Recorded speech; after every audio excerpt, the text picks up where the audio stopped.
علی ولی و علی والی و علی والاست، علی حقیقت روح و تمام عالم جسم، علی سفینه نوح و همه جهان دریاست، علی مدرس جبریل در شناخت حق، علی معلم آدم به علم الاسماست، علی تمامی دین بغض او تمامی کفر، علی ولی خدا خصم او عدوی خداست، علی حج و علی کعبه و علی زمزم، علی صفا و علی مروه و علی مسعاست، علی صراط و علی محشر و علی میزان، علی بهشت و علی کوثر و علی طوباست، علی اذان و اقامه، علی رکوع و سجود، علی قیام و قعود و علی سلام و دعاست، علی بسی و دم و لحم و نفس پیغمبر، علی ابوالحسنین است و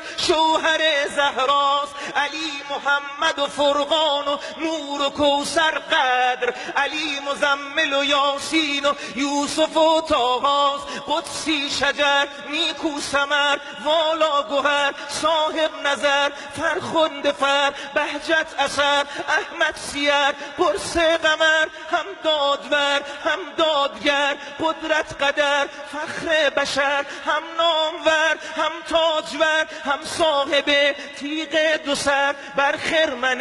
هر خیر سر ریزد ز تیغ خود شرر، شمس الضحی بدر الدجی میر هدا نور خدا، هم مقتدا هم رهنما هم ابتدا هم انتها، هم دلربا هم دلگشا خیبر گشا مشکل گشا، هم بیریا هم با حیا هم با خدا هم با وفا هم با صفا، هم کیمیا هم کبریا رمز شفا سر شفا راز بقا، هم با حسب هم با نسب هم بوالعجب کنز ادب، هم منتخب هم منتسب هم منتجب، محبوب رب دور از طرب در تاب و تب، صدها دعا در زیر لب، فیض رجب فخر عرب با ذکر رب، هر نیمه شب بهر یتیمان عرب می برد او نان و رطب، بیمثل در روی زمین پیرایه عرش برین، شاگرد ختم المرسلین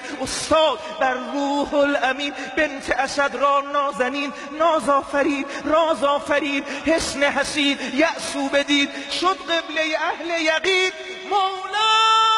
امیر المؤمنین. ماشاءالله ماشاءالله.